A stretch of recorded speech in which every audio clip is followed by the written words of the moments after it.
Assalamualaikum semuanya. Halo, perkenalkan nama saya Ridwan Ferdiansyah. Saya di sini sebagai moderator. Kami dari kelompok 4 akan menjelaskan tentang peran pemerintah dalam stabilitas ekonomi.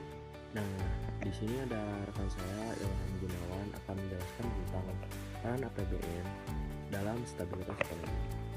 Peran APBN dan kebijakan fiskal dalam stabilitas ekonomi adalah anggaran pendapatan dan belanja negara. APBN memiliki peran yang sangat penting dalam menjaga stabilitas ekonomi Indonesia dengan pengaturan yang tepat terhadap pendapatan dan belanja. APBN berfungsi sebagai instrumen utama untuk mengatasi berbagai tantangan ekonomi yang dihadapi negara. Fungsi APBN dalam stabilitas ekonomi adalah sebagai stabilisator ekonomi. APBN berfungsi sebagai stabilisator yang dapat mengendalikan fluktuasi ekonomi dalam situasi di mana ekonomi mengalami kontraksi. Pemerintah dapat meningkatkan pengeluaran untuk merangsang pertumbuhan, sedangkan dalam kondisi inflasi, pengeluaran dapat dikendalikan untuk menurunkan tekanan harga. Meskipun memiliki peran penting, pelaksanaan APBN juga menghadapi beberapa tantangan, yaitu ketidakpastian global, dinamika geopolitik, dan perekonomian global yang dapat mempengaruhi kinerja APBN. Oleh karena itu, pemerintah perlu melakukan penyesuaian kebijaksanaan secara fleksibel.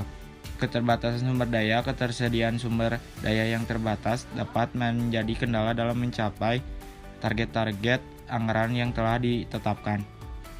Penjelasan dari Ilham Gunawan tentang peran APBN. Selanjutnya akan dilanjutkan dengan Ariel Faisal yang akan menjelaskan peran kebijakan fiskal dalam stabilitas ekonomi. Peran APBN dan kebijakan fiskal dalam stabilitas ekonomi. Peran kebijakan fiskal dalam stabilitas ekonomi. Kebijakan fiskal memiliki peran krusial dalam menjaga stabilitas ekonomi suatu negara melalui pengaturan pendapatan dan pengeluaran negara. Kebijakan ini dapat mempengaruhi berbagai aspek perekonomian, termasuk inflasi, pengangguran, dan pertumbuhan ekonomi. Dampak fiskal terhadap stabilitas ekonomi.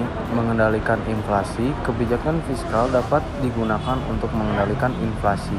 Dalam situasi inflasi tinggi, pemerintah dapat mengurangi pengeluaran atau meningkatkan pajak untuk menurunkan permintaan agregat. Sebaliknya, dalam kondisi deflasi, pemerintah dapat meningkatkan pengeluaran dan mengurangi pajak untuk merangsang permintaan. Meskipun kebijakan fiskal memiliki peran penting, pelaksanaannya menghadapi beberapa tantangan. Tantangannya yaitu yang pertama, keterbatasan anggaran. Defisit anggaran yang tinggi dapat membahayakan stabilitas ekonomi jika tidak dikelola dengan baik. 2. Faktor politik. Faktor politik, keputusan mengenai pengeluaran dan pajak sering kali dipengaruhi oleh kepentingan politik jangka pendek yang dapat mengganggu efektivitas kebijakannya. Yang ketiga adalah penargetan kebijakan. Penargetan kebijakan, pengeluaran dan pajak harus tepat sasaran untuk mencapai hasil yang diinginkan, namun seringkali sulit untuk menargetkan kelompok yang benar-benar membutuhkan bantuan. Terima kasih. Dan berikutnya ada rekan saya Rara Aprianti akan menjelaskan tentang analisis peran kebijakan moneter. Analisis peran kebijakan moneter. Kebijakan moneter adalah seperangkat tindakan yang dilakukan oleh Bank Sentral atau seperti Bank Indonesia di Indonesia untuk mengelola jumlah uang yang beredar dalam perekonomian. Tujuan utamanya adalah menjaga stabilitas ekonomi yang meliputi stabilitas harga, mencegah inflasi yang terlalu tinggi atau deflasi yang berlebihan. Adapun pertumbuhan ekonomi mendorong pertumbuhan ekonomi yang berkelanjutan dan stabilitas sistem keuangan, menjaga stabilitas sistem perbankan dan keuangan secara keseluruhan. Dan berikutnya ada rekan saya Rohaya Fitriana akan menjelaskan studi kasusnya. Saya akan menjelaskan kasus krisis ekonomi 1998. Latar belakang krisis ekonomi 1998 yang dikenal sebagai Asian Financial Crisis bermula di Thailand pada Juli 1997 ketika Baht mengalami devaluasi secara besar-besaran. Krisis ini menyebabkan banyak sekali kerugian. Krisis ini juga menyebar ke negara-negara Asia Tenggara lainnya, termasuk Indonesia.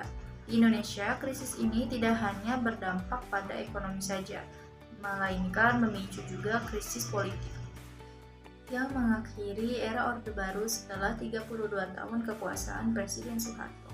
Faktor penyebabnya yaitu diantaranya satu, ketergantungan pada utang luar negeri. Yang kedua adalah sistem perbankan yang lemah. Yang ketiga adalah pelemahan rupiah. Yang terakhir adalah ketidakstabilan politik.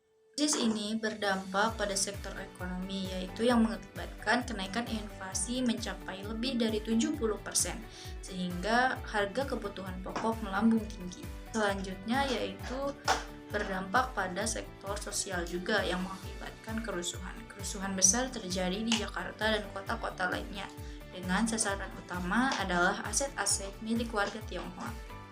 Nah, di sini juga ada grafiknya, di mana grafik ini menunjukkan dampak krisis ekonomi 1998 terhadap nilai tukar rupiah dan inflasi di Indonesia. Berikutnya ada rekan saya, Giska Aulia Pratiwi, akan menjelaskan tentang identifikasi kebijakan ekonomi yang diambil. Identifikasi kebijakan ekonomi yang diambil. Dalam menghadapi krisis ekonomi 1998, pemerintah Indonesia mengambil sejumlah kebijakan ekonomi strategis. Meskipun banyak yang kontroversial dan menghadapi tantangan besar, berikut adalah kebijakan-kebijakan utama yang diambil. 1. Bantuan dari Dana Moneter Internasional atau IMF. 2. Penutupan dan restrukturisasi bank. 3. Kebijakan moneter untuk menstabilkan rupiah. 4. Kebijakan fiskal untuk menangani krisis sosial. 5. Deregulasi dan liberalisasi ekonomi. 6. Reformasi di bidang hukum dan tata kelola. Hasil kebijakan hanya kebijakan yang awalnya menghadapi resistensi karena dampak sosialnya yang signifikan, seperti kenaikan harga BBM dan listrik. Dampak langsung dan dampak jangka panjang itu memiliki aspek ekonomi. Dampak langsungnya inflasi tinggi, penurunan daya beli, dan pengangguran. Dampak jangka panjangnya diversifikasi ekonomi dan reformasi perbankan. Aspek sosial memiliki dampak langsung kerusuhan sosial dan konflik etis, dan dampak jangka panjangnya yaitu ketimpangan ekonomi dan trauma masyarakat. Aspek politiknya, dampak langsungnya adalah krisis kepercayaan jatuhnya Soeharto, dan dampak jangka panjangnya demokratisasi dan desentralisasi. Dan aspek pembangunan memiliki dampak langsung kelaparan dan malnutrisi. Dampak jangka panjangnya munculnya UKM dan sektor informal yang lebih tangguh. Aspek keuangan, untuk dampak langsungnya krisis perbankan dan kepercayaan. Dampak jangka panjangnya sistem keuangan yang lebih kuat dan transparan. Di sini juga ada materi menganalisis efektivitas, akan dijelaskan oleh Rangga Dwi Aditya. Analisis efektivitas kebijakan. Yang pertama, restrukturisasi perbankan, penutupan bank yang bermasalah dan pembentukan BPPN membantu membersihkan sistem perbankan dan meningkatkan kepercayaan investor. Yang kedua, program restructuring ekonomi. Program ini mensyaratkan pemerintah melakukan informasi struktural di bidang ekonomi, termasuk peningkatan transparansi dan akuntabilitas dalam pengelolaan keuangan negara. Kebijakan pemerintah selama krisis ekonomi tahun 1998 relatif efektif dalam mengatasi krisis tersebut. Langkah-langkah restrukturisasi perbankan, program restrukturisasi ekonomi, investasi velas, dan ekspansi fiskal membantu mengurangi dampak negatif dan memulihkan stabilitas ekonomi. Oke, sekian dari kelompok kami. Maaf jika ada salah pengucapan kata yang tidak sengaja. Mohon maaf. Terima kasih sudah menonton. Wassalamualaikum warahmatullahi wabarakatuh.